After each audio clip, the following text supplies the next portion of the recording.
Hey there, it's Tom Jordan. Nice to have you here. It is Friday, so we're all looking forward to the weekend. But before we get to the weekend, there's a lot to talk about. In fact, if you're working in the hospitality or the restaurant industry, there's a lot of people concerned right now in Michigan's hospitality industry. Under siege is what they're saying their industry is under. That's how workers and business owners feel, and they're sounding the alarm right now. They have been for quite some time, especially since this latest decision over the summer. Hundreds of bartenders, you may have heard about this, and servers rallied at the state capitol, and they're pleading with lawmakers. Why? Because they're saying, listen, you need to protect our livelihoods by maintaining tipped wages and reining in these costly labor mandates, which are set to take effect next year. And it's ironic because the whole idea behind this is that it's going to help these tipped workers make more money when likely the opposite is true. So these new rules, they sound good, including a higher minimum wage, expanded paid sick leave, and the elimination of the tipped credit. They actually threaten to drive up restaurant prices by, I think it's about 25%, is what they're saying, pushing the small business owners to the brink. And then the workers who work there, who might earn more in 30 hours as a server than in 80 hours as, say, a social worker, is what they're saying, or maybe a career job, could lose not only their flexibility, but also their income that they depend on, that they rely on to support their families. They like tips.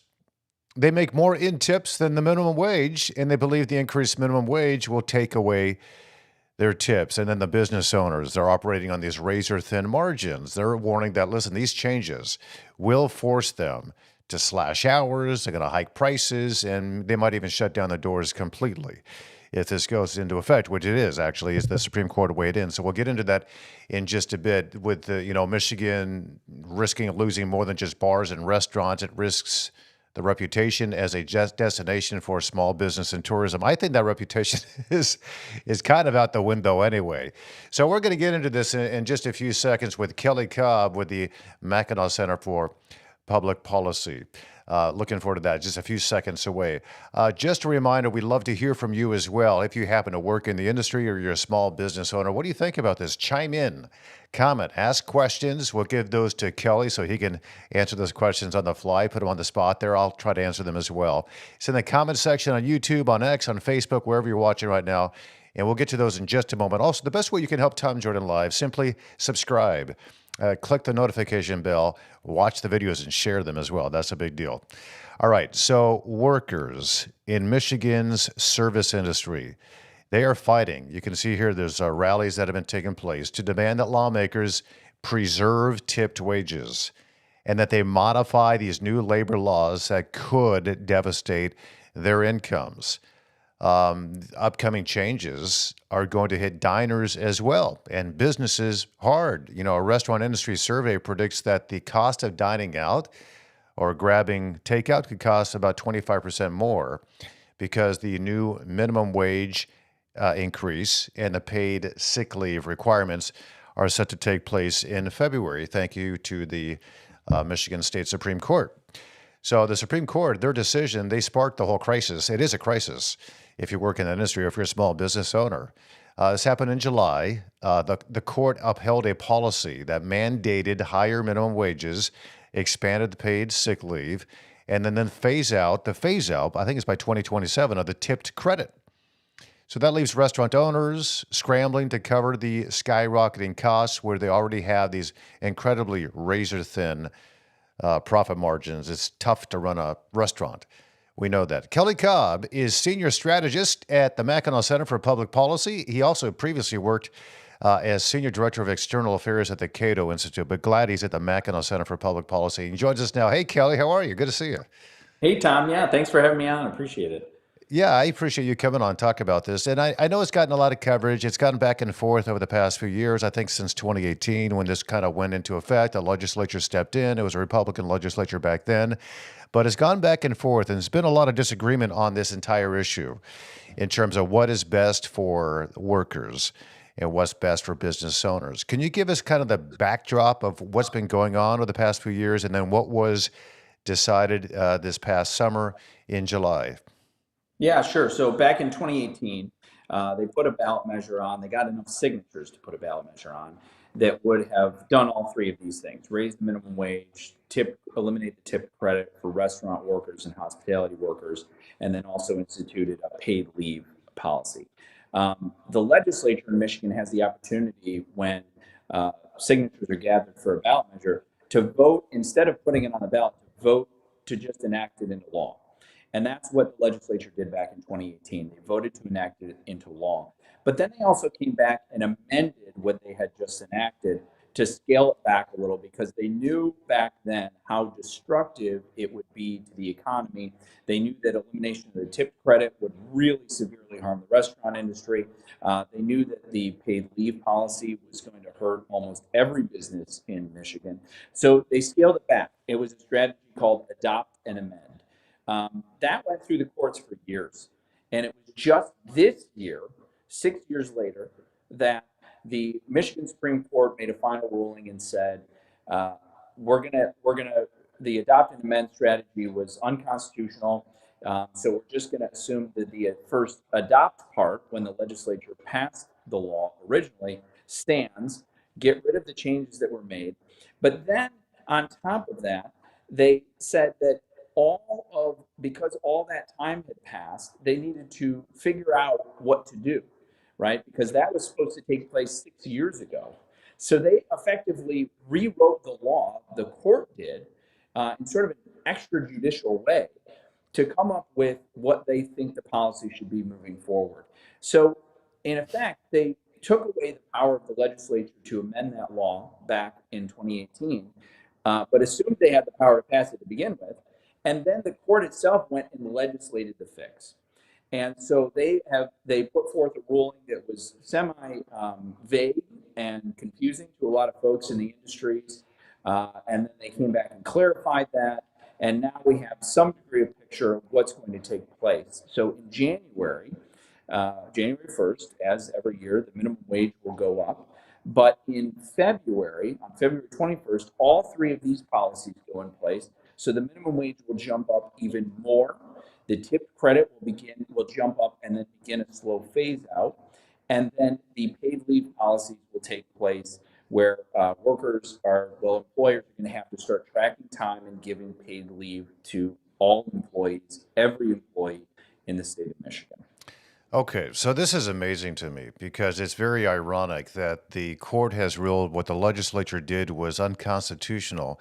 So they stepped in and started doing some legislative work on their own, the court being, which that, of course, in and of itself would be unconstitutional. So is this the end of it? Is there a high authority than the Michigan Supreme Court who can rule on their actions and decide that what they have done now is unconstitutional? Like, can this kick up to the U.S. Supreme Court, or is this it? Is this the final say?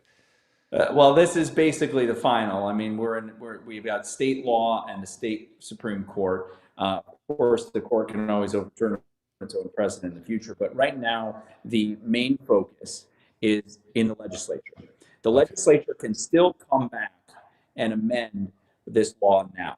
They were saying effectively, when you adopt it and amend it in the same legislative session, that's what the court said was a problem. So now the legislature has the opportunity now, between now and February, to step in and fix this problem. And they can pass a law, and there's nothing that the court is going to be able to say about that.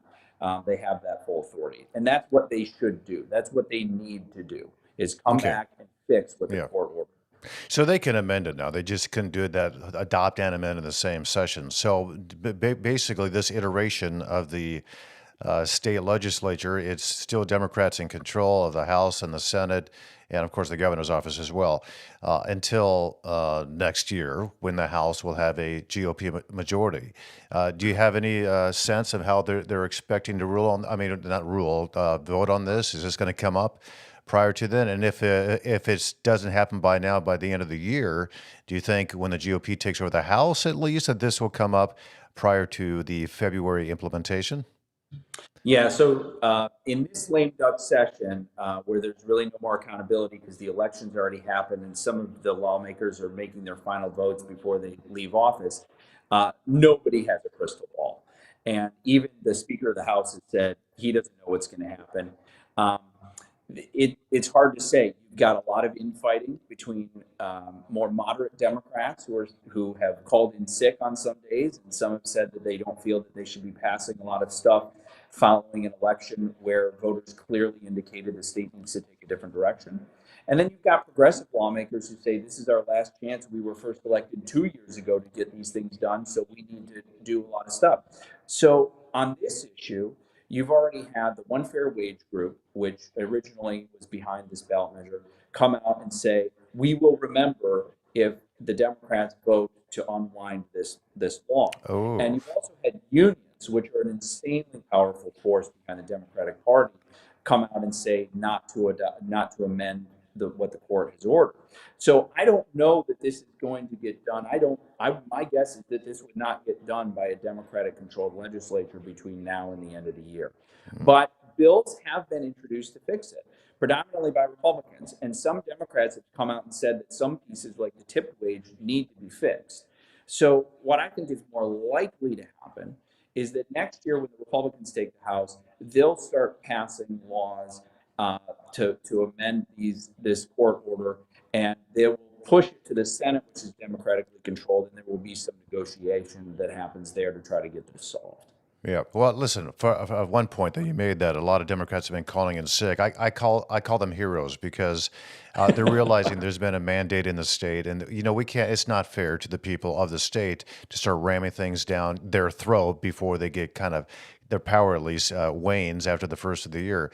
But the other thing is I think it's also courageous because you got groups like One Fair Wage. We will remember this. If you Mm-hmm. this kind of intimidation that occurs, and this group One Fair Wage, it's ironic because it doesn't really seem that it is going to put into effect a fair wage. When you look at some of these studies that have shown that 79% of research. I mean, there's been research done on this over the past 3 decades, finds that minimum wage hikes cause job losses, especially among less educated workers. So, being that is the case of this, and we have case studies for decades now, how can the advocates like One Fair Wage of these higher minimum wages justify pushing these policies that disproportionately hurt these more vulnerable groups that they say they're trying to protect? Yeah, it's very hard because to the average person who might make the minimum wage, they see this as a clear benefit, and that's a small percentage of people, but it is substantial. It's about 1% of the workforce in Michigan, not the population, but just the workforce in Michigan that makes minimum wage. The they're going to try to make this about those people if they try to keep it in place. But at the same time, on a big macroeconomic level, we look at this and we know that the research says that the minimum wage creates problems for people, particularly in low income jobs. It's not hard to walk into a McDonald's and see that people are being replaced by touchscreens. Hmm. And they're doing that because they can't keep absorbing the high costs that came with inflation to produce the food and the high costs that come with paying employees more, and then simultaneously keep their costs down for customers like us who walk in the door every single day. So, so we're seeing the effect of what inflation does, and when you're talking about a person whose job is getting a higher wage, we see that in a very human level that might be a benefit to them. But it's also really important to look at it from a bigger picture level and say, okay, but if this keeps happening across the board, those jobs do get eliminated. Those jobs are replaced by different technology. In the full service restaurant industry, for example, where you have servers out on the floor, if you eliminate that tipped wage, what you're likely to see is servers not coming around to your table anymore, which has been a trend in the restaurant industry for years now. You're ordering and you're sitting down and they bring it out to you, but you're not getting waited on anymore because restaurants won't be able to sustain the cost of an enormous jump in that tipped wage amount. There's a huge jump. It's not just a couple dollars an hour. It's like $8.50 an hour for them. And that's a very big cost to absorb. And for a restaurant with a lot of wait staff, that's just not going to fly. They're going to have to lay people off.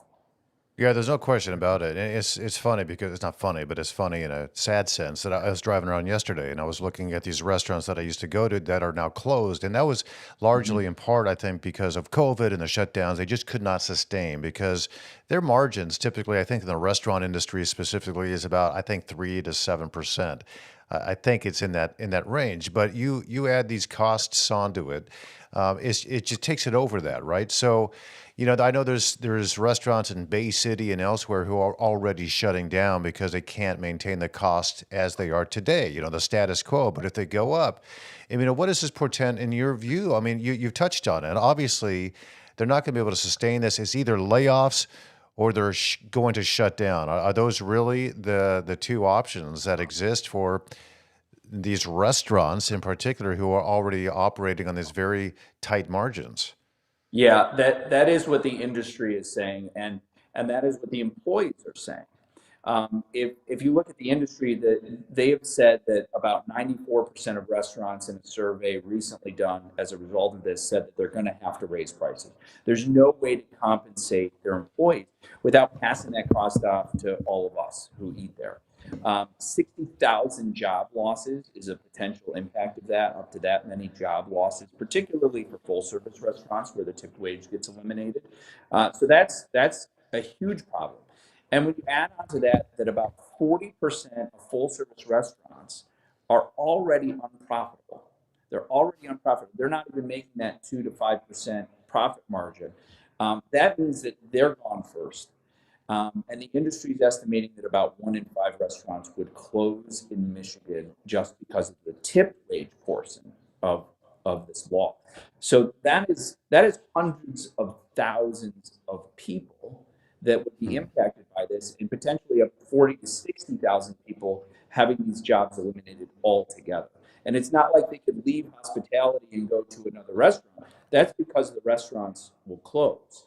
That's a tremendous problem for not only the industry, but for Michigan. These are a huge portion of jobs in Michigan are in hospitality, and they fuel a lot of lower and middle income households. So you're going to have a tremendous impact as a result of this. With the tip wage, it's important to remember that not only are tipped employees, not only is the tip wage going to impact the business, right? Because the business is going to have to pay those employees more per hour and therefore raise costs tremendously to do that. And again, it's going to be upwards of $8, $9 an hour. It's not going to be just $1 or 2 more per hour. At the same time, those employees who make the tip wage, they make way more than minimum wage on average. They're making $25, $35 an hour as a bartender or in a full service restaurant. But if their job's getting eliminated, that's a problem for them. And even if their job isn't being eliminated, people are so aware now that those folks are making their money from the minimum wage and not from tips, that tipping is likely to decrease. And so they're in great fear that their income is going to drop because people will no longer be tipping because they know that they're getting a higher pay by state law. And so they're really concerned because they believe that their incomes will go down because of this, if not be gone altogether. And Yeah. those fears are very legitimate.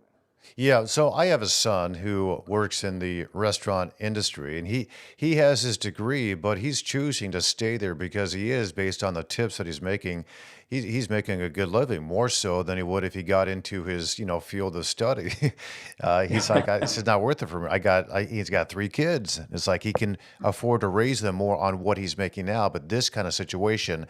So go back, I guess the mindset. I mean, the fear that they have is if they make more an hour, that people Mhm. will not, as you just touched on, be willing to tip them as much. Is that based on things that have happened in other states? I mean, is there studies to show that the mindset of the customer is like, I'm not going to tip you as much because now I know your hourly wages is increased? Well, coming from COVID, we saw big changes in tips. We saw tipping in the restaurant industry increase a lot, and technology has played into that. You go into a restaurant, you typically sometimes you're greeted by like a tablet that offers you tip suggestions on there. If you want to tip, you don't have to. But that meant that tipping went up. We saw a tipping increase in Michigan, and around the country. The problem is that it's sort of it's become a nuisance for some people, and so this is an opportunity for people to say, "We know you're making more money. I'm not going to tip it 20% just because I picked up a coffee." And we've started to see that sort of change happen and that consumer mindset happen. And so the last thing that we need is for every Michigan consumer who walks into a restaurant to believe that the staff is not is making plenty of money because they're making above minimum wage now of say $15 an hour, um, to not tip anymore. And that is a legitimate concern on the part of the wait staff. When you talk to restaurant employees, and at Mackinac Center, we've interviewed some restaurant workers and some restaurant managers and owners, and of course they've been on the steps of the Capitol in Lansing talking about this. They are convinced that this is what's going to happen, and it's because they have interactions all the time with customers. As a bartender, you certainly do, and they bring up conversations that customers brought to them about tips. So I think it's a very legitimate concern. And there's no crystal ball here, but what we do know is that jobs are going to be eliminated. Jobs will go away because the restaurants cannot sustain that level of cost. And at the same time, people will probably decrease tips. And we've started to sort of see that based on the anecdotal evidence and what we're hearing from restaurant workers who make those tips. Yeah, I agree, but I do think the real existential threat is the fact that business owners they just can't afford to stay in business, and so Yeah. it's either you're going to cut the jobs, and as you touched on earlier, you walk into a McDonald's, you no longer see these people at the desk, you're greeted by kiosks, and you're putting in your own little order through the thing or your app or however it works at that particular fast food restaurant. We're going to see that more and more, or we're just going to see these restaurants go by the wayside. There are some lawmakers who are concerned, they say in Michigan, that this might ruin our good reputation that we have for small businesses. And I kind of thought about it. Does Michigan really have a good reputation? My understanding is that, people business owners are starting to flee the state more and more because, well, the reputation is that there's too much regulation already in the state of Michigan. What is the general feeling or the view of our state from business owners who are either here or are considering maybe moving to the state? Well, years ago we made tremendous strides in improving our business tax climate, our business climate in Michigan, regulatory climate, and we climbed out of the early 2000s when there were massive job losses and unemployment, and we started to turn things around in the teens, and now we hit this point where we're sending messages to the whole country that basically say, "Don't come here." We repealed right to work, which was a tremendous setback for us to be able to market Michigan as a great place for a business to move to. That repeal has been a problem. We've passed a number of other regulatory measures that have been a problem for businesses, and at the same time, we're chasing businesses in all the wrong ways. We're offering companies, hundreds of millions of dollars in corporate subsidies if they move here, but we're not changing the soil in which we grow new businesses. Our regulatory climate's not that conducive. Our tax code needs some changes. So, Rick Snyder used to have a line when he was governor, and it was something like, "You got to tend to your garden before you go hunting." We're hunting, and we're not tending to our garden, and so that's a problem. And this is just one more thing that would discourage a business from expanding here, especially restaurants and a number of businesses like retail that would get hit by some of the minimum wage or some of the paid sick leave portion of this, which we haven't even gotten to yet. That paid sick leave part is really destructive because it impacts all businesses, all employees, regardless of how much money they're paid. And so those signs are not good signs for the rest of the country to say that Michigan is open for business. Yeah, and it's just sad because it's been a radical shift with the past, I don't know, 6 years, whatever happened then in terms of how we are, and especially in the last 2 years, after this new, control in the legislature.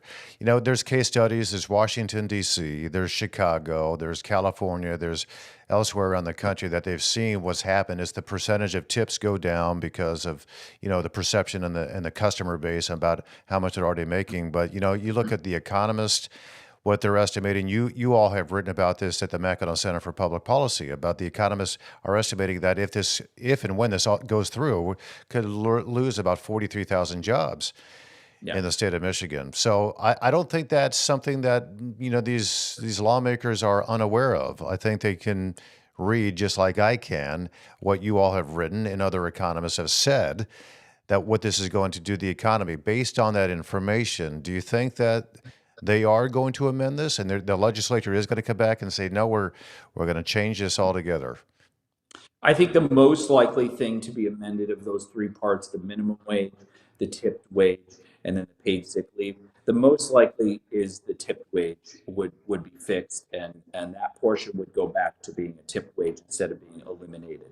Yeah. And that's because there's a natural constituency there. There's a lot of people talking about it. The industry is existential about it. I mean, quite literally. And the employees who work in restaurants are highly concerned about the impact from it. And they're rallying on the steps of the Capitol. So I think that is the most likely thing to change with the legislature and what the Democrats have said is that's the biggest concern. Maybe down on the list from that is the paid leave policy. And that's because it touches every industry, every employer in Michigan. It's wide, it's sweeping, it's very, very, very, very costly. And so there's a chance that gets touched as well, and hopefully does.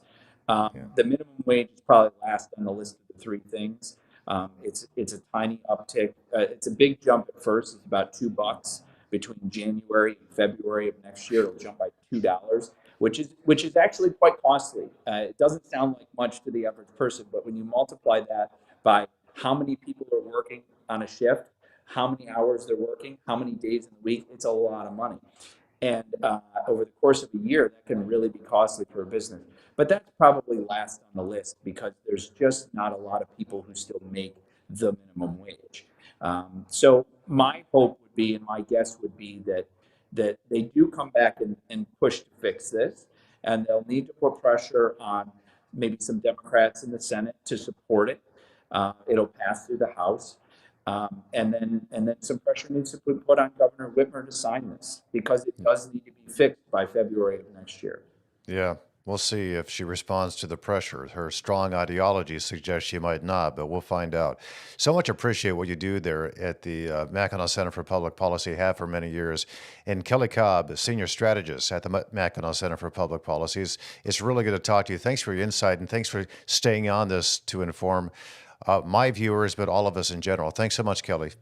Oh, thank you, Tom. Thanks for what you do and appreciate it. Yeah, thank you. We'll talk soon. Appreciate it very much.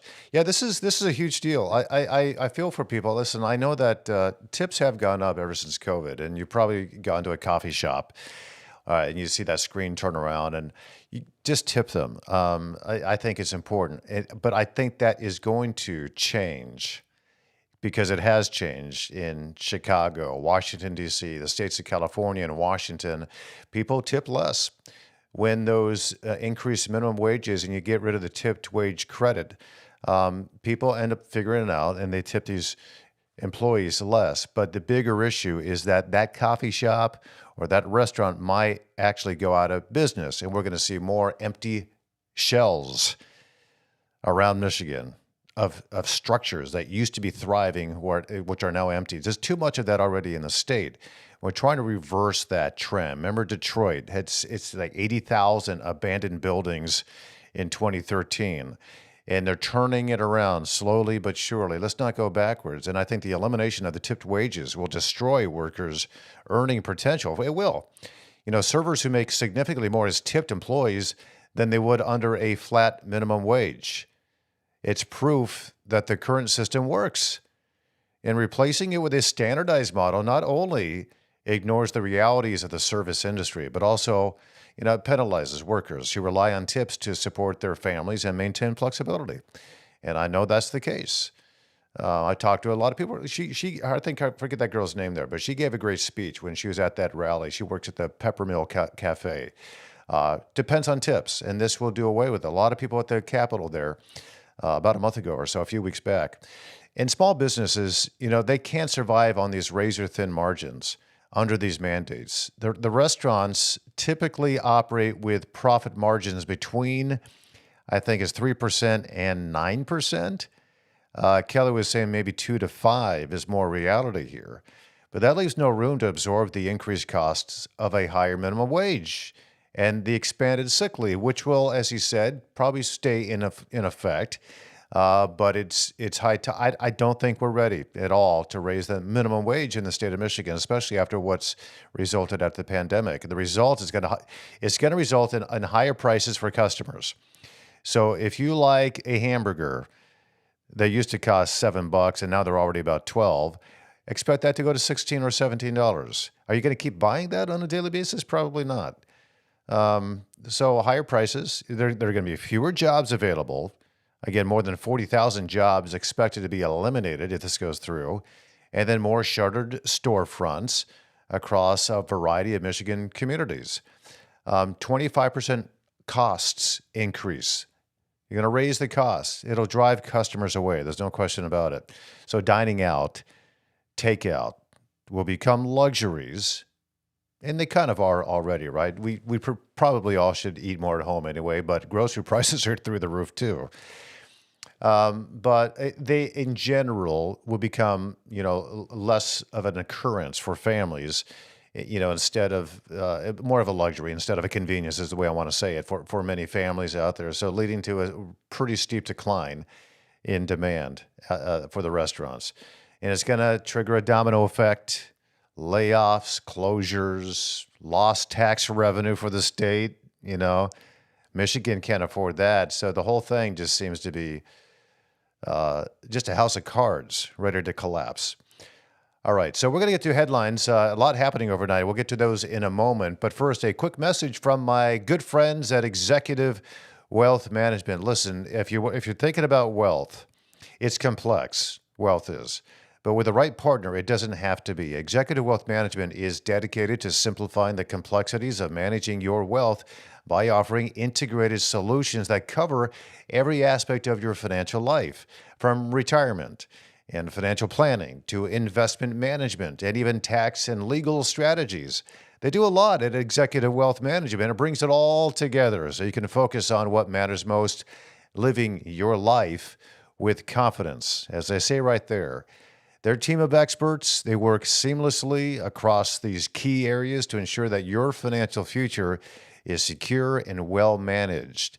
They take the stress out of wealth management by providing a comprehensive, personalized approach that's tailored to your unique needs. So do what I'm doing. Discover how they can simplify your financial journey. Visit ewmadvisors.com. That's ewmadvisors.com and learn more about their integrated wealth management solutions. Executive Wealth Management. Wealth is complex, and they certainly simplify it. ewmadvisors.com. Check them out. Good group of professional individuals there.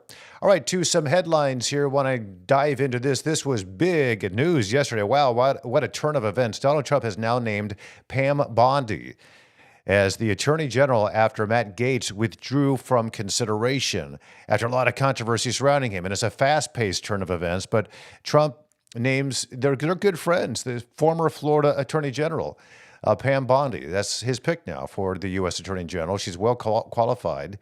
And the announcement comes just hours after Trump's original nominee, Matt Gaetz, withdrew amidst all the controversy over allegations of misconduct. So Donald Trump shared this in a statement. He said, Pam was a prosecutor for nearly 20 years, tough on violent criminals, and a fighter against the opioid crisis. All these things that are threatening our country as a whole. She did that down in the state of Florida. And he was highlighting her record, praising Bondi's leadership during her first term when she served on the Opioid and Drug Abuse Commission. He said that Pam is an America First fighter who will refocus the Department of Justice on fighting crime and making America safe again. Bondi is Florida's first female attorney general, by the way, and she earned national recognition for combating the drug trafficking and the fentanyl overdoses in her state. And the nomination, Trump's intent here is to reshape the Justice Department, which he claims has been weaponized against Republicans. It certainly has, in my view, as well. What we have observed over the past 4 years, even beyond that. When Donald Trump's first term, he picked some not so good choice of candidates, and they ended up, Jeff Sessions and whatnot, turn against him. It was sad to see. So Matt Gaetz, listen, he supports her as well. He called Bondi a stellar selection. It says she's got a proven track record as a litigator and also as a leader. And with Bondi at the helm, the Department of Justice looks like they're going to make a sharp pivot in priorities under the Donald Trump administration. So, right, a good move, and she's well respected as well. A lot of experience. Disinformation, let's get to that. Under Joe Biden, did you know this, that the government spending to combat misinformation skyrocketed? It went through the roof. There's this watchdog group called Open the Books. We've mentioned them before. They revealed that the Biden administration has spent $267 million on combating what they call misinformation. That's since 2021. So 44 times more than what was spent under Donald Trump. Donald Trump spent about $7 million about misinformation, the real stuff that's out there. So this money that they spent, it funded the pandemic-focused projects that they had out there. They were monitoring social media intensely and intimidating those social media companies, telling them to take this off that platform and this individual is wrong, you got to take him out, that kind of thing. They had misinformation escape rooms that they had developed at libraries. So obviously there's a lot of critics out there. They argued that the spending has veered dangerously close to government overreach. Close, it is. Objectively, it's government overreach.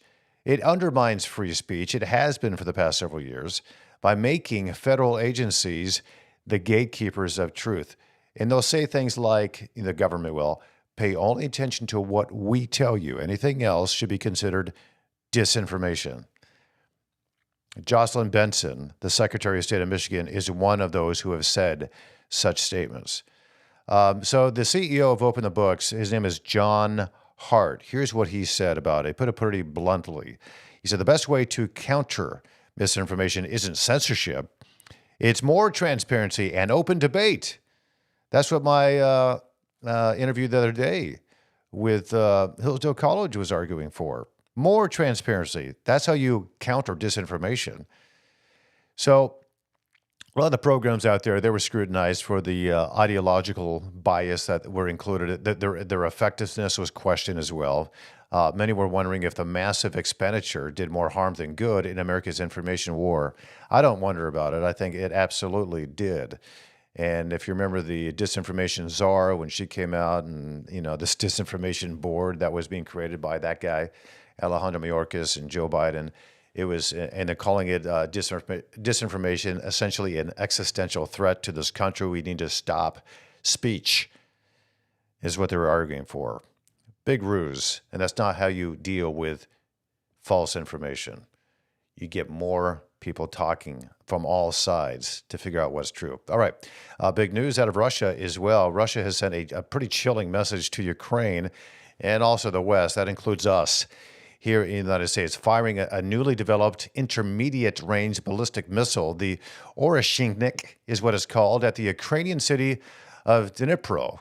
Vladimir Putin framed the strike as retaliation for the United States and the United Kingdom, enabling deeper Ukrainian strikes into Russian territory using advanced Western weaponry like ATACMs and that kind of thing. So the missile damaged homes that they launched. It damaged an industrial site, even a rehabilitation center. And this is only adding more fuel to an already escalating conflict over there in the last few months of Joe Biden's presidency before Donald Trump takes office.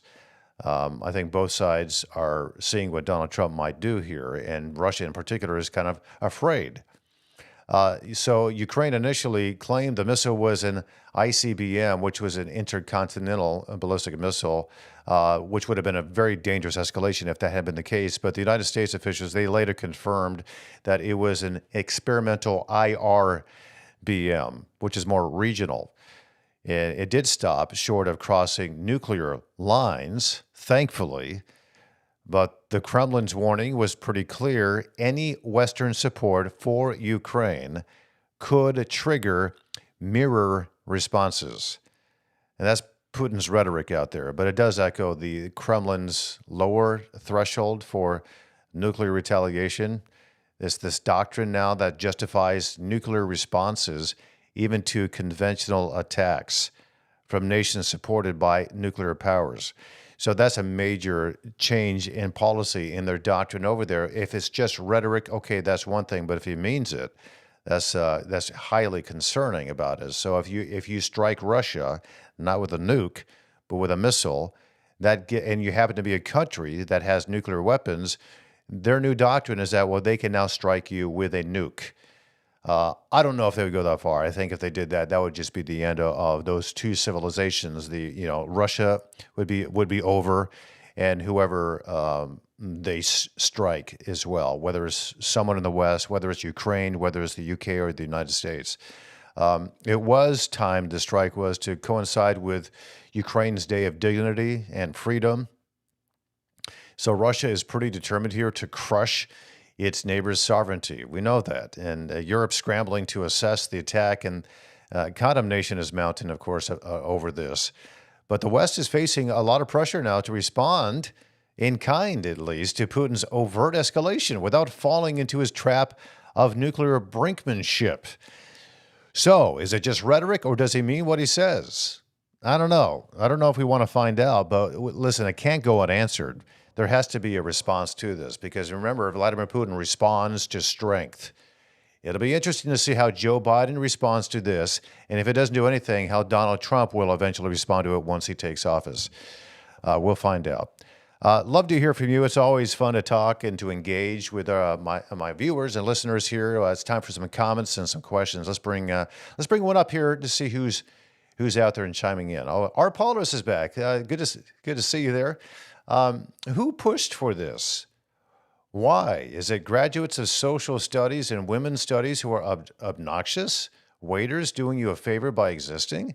What our Paulus is discussing there is who's pushing for increasing the minimum wage for tipped workers, getting rid of the tipped wage credit, which means the restaurants and whatnot and these hospitality businesses who have a lot of employees who rely on tips don't have to pay them full minimum wage because they do make a lot more than that in tips.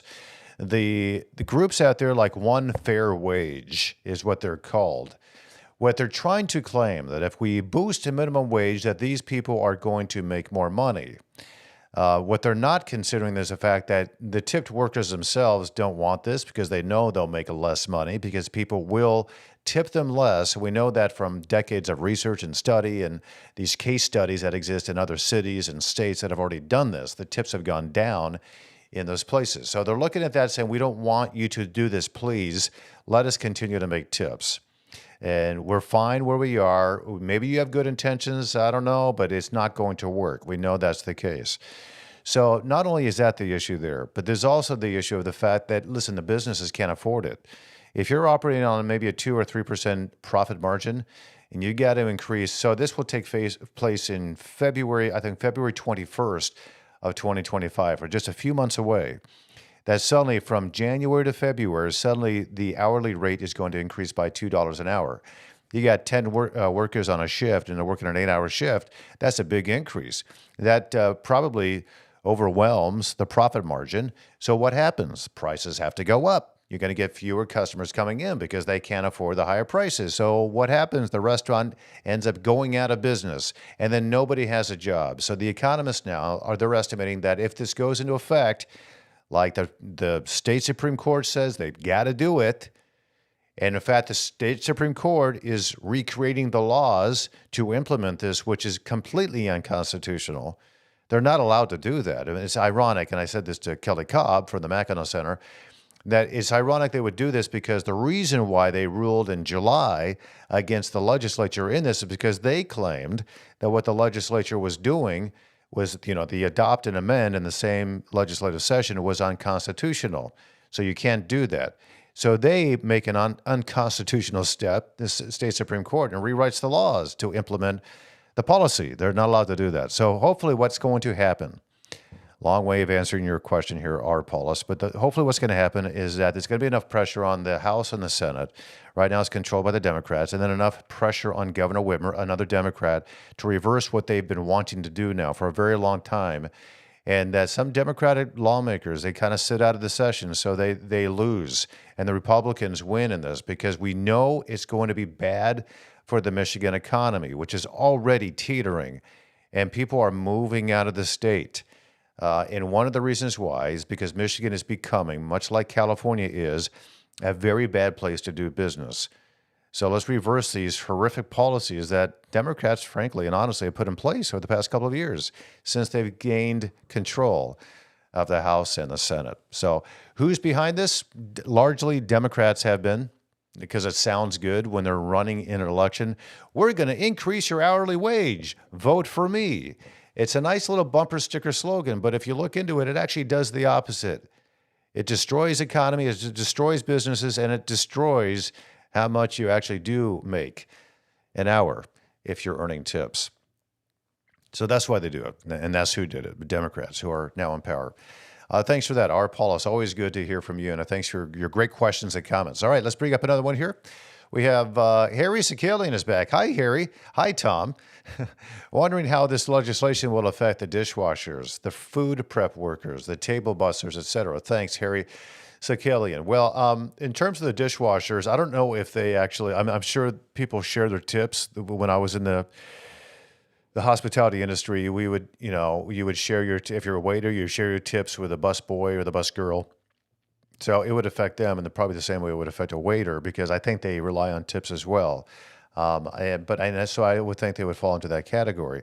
Dishwashers, maybe the same thing, but the larger, bigger picture here is that they would likely lose their jobs because there's a stronger likelihood that that business that employs the dishwasher or the hostess or the host or the busboy or the bus girl would no longer be able to employ them. So those maybe extra jobs would be taken away. You might see, middle managers washing dishes, or they'll be doing the hosting duties, or they'll be bussing tables for the waiters, or the waiters will be bussing their own tables. You know what I mean? So you're losing jobs.